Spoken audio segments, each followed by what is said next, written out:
இவர் கூட அதாவது கிளீனராட்டு வேலைக்கு சேர்ந்து அதன் பிறகு லாரியெல்லாம் ஓட்ட கத்துக்கிட்டு ஒரே லாரியில 2 பேருமே டபுள் டிரைவரா தான் இருந்துட்டு இருக்காங்க. இவங்க இந்த கோழிகள் ஏற்றுமதி இறக்குமதி எல்லாம் பண்ணக்கூடிய இடம் எங்க அப்படின்னு பாத்தீங்கன்னா பல்லடங்க. அதாவது பல்லடத்துல சாதனத்தை எடுத்துட்டு போவாங்க. கிட்டத்தட்ட ஒரு 5 மணி நேரம் டிராவல் இருக்கும் அப்படின்னு சொல்லி இருக்கிறாங்க. அதே மாதிரி ஒரு 1 ஹவர்ல லோட ஏற்றி அனுப்பிடுவாங்க. அந்த மாதிரி தான் இவங்க வேலை பார்த்துட்டு இருக்காங்க. இவங்க சாயந்தரம் வேலை தான் வண்டி எடுத்துக்கிட்டு கிளம்புவாங்க.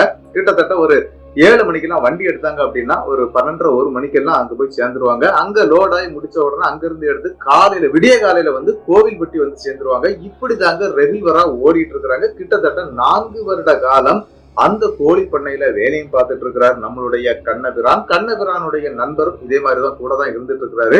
இதே மாதிரி ஒரு நைட்டுங்க இவங்க வண்டி எடுத்துட்டு கிளம்புறாங்க. என்ன அப்படின்னு பாத்தீங்கன்னா கோழி குஞ்சு லோடு தான் ஏத்திட்டு வருவாங்க. மேநாட்டு இங்க இருந்து வெறும் காலி வண்டி தாங்க அங்க போகும்.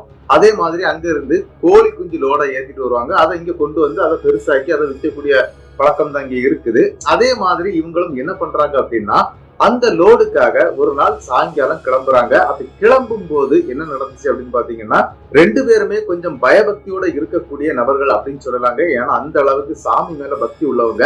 இவங்க 2 பேரும் என்ன பண்றாங்க அப்படின்னா வண்டி எடுத்துட்டு கிளம்பிடுறாங்க. அதாவது கோவில்பட்டி டு பல்லடங்க. அப்படி அவங்க கிளம்பி போயிட்டு இருக்கும்போது கிட்டத்தட்ட ஒரு 100 கிலோமீட்டர் தூரத்துல இவங்களுடைய வண்டி கிட்டத்தட்ட என்ன அப்படின்னு பாத்தீங்கன்னா இவங்க அன்னைக்கு வண்டி எடுக்கிறதுக்கு கொஞ்சம் லேட் ஆகி போயிடுச்சு அப்படின்னு கூட சொல்லலாம். ஒரு 8 மணிக்கு தான் எடுத்திருக்கிறாங்க. இவங்க அந்த 100 கிலோமீட்டர் போகும்போது 2.5 மணி நேரம் ஆயிருக்குங்க. அந்த காலகட்டம் அதாவது 2005ல அந்த ரோடுகள் அந்த அளவுக்கு தான் இருந்திருக்குது.